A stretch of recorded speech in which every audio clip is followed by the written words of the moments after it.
तो केंद्र सरकार के द्वारा लागू किए गए कृषि अध्यादेशों पर उठे बवाल थमने का नाम नहीं ले रहा। किसान संघर्ष समिति के बैनर तले किसानों ने प्रदर्शन किया। व्यापारियों ने मिलकर प्रदर्शन कर फतेहाबाद के विधायक के कार्यालय का घेराव कर विधायक की अनुपस्थिति में होने पर उनके भाई को ज्ञापन सौंपा।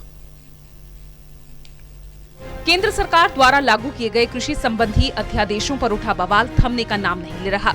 किसान व्यापारी संगठन लगातार इन अध्यादेशों के खिलाफ प्रदर्शन कर रहे हैं। सड़क से लेकर संसद तक इन बिलों को लेकर बवाल उठा। आज एक बार फिर से फतेहाबाद में किसान संघर्ष समिति के बैनर तले किसानों और व्यापारी संगठनों ने प्रदर्शन किया। सरकार विरोधी नारेबाजी करते हुए प्रदर्शनकारी विधायक दुड़ाराम के कार्यालय पहुंचे और उनके कार्यालय का घेराव किया। अपनी मांगों के समर्थन में उन्होंने एक ज्ञापन भी सौंपा। ज्ञापन के माध्यम से उन्होंने तीनों अध्यादेशों को खत्म करने, किसानों की खराब हुई फसलों का मुआवजा देने और सभी फसलों को एमएसपी पर खरीद करने की मांग की। इसके साथ ही प्रदर्शनकारियों ने विधायक दुड़ाराम को कहा कि अगर वो वास्तव में किसान हैं तो इन किसानों का समर्थन करते हुए इस्तीफा दें और उनके साथ खड़े हों। प्रदर्शनकारियों ने विधायक चौधरी दुड़ाराम की अनुपस्थिति में उनके भाई को ज्ञापन सौंपा। आज ये विज्ञापन है कृषि के 3 अध्यादेश जो सरकार ने लागू किए हैं उसके विरोध में, और जो फसलें खराब हुई हैं, नरमा है, जैसे एमएसपी रेट से कम जो फसलें बिक रही है मंडी के अंदर, किसान की दुर्दशा हो रही है, उसके लिए हमने एक विज्ञापन चौधरी दुड़ाराम जी को, विधायक जी को अपना दिया है कि ये हमारी आवाज़ ऊपर तक पहुँचाई।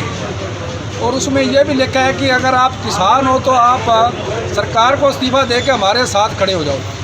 हमने ये भी लिखा है क्यों आप किसान हैं इसलिए आपको हमने फतेहाबाद से जो है जिम्मेदार उन्होंने आपको वहाँ संसद के अंदर चुन के भेजा है। इसलिए हम आज का जो प्रोग्राम था किसान संघर्ष समिति फतेहाबाद जिला का, वो चाहे रतिया हो, टवाना हो, फतेहाबाद हो, अपने अपने विधायकों को अपने अपने इलाके के अंदर हमने ये विज्ञापन देने का काम किया है। इनको मैसेज दिया है कि किसान इतना दुखी है और किसान की आवाज़ को आप समझो और आप फिर भी लोगों के अंदर आओगे।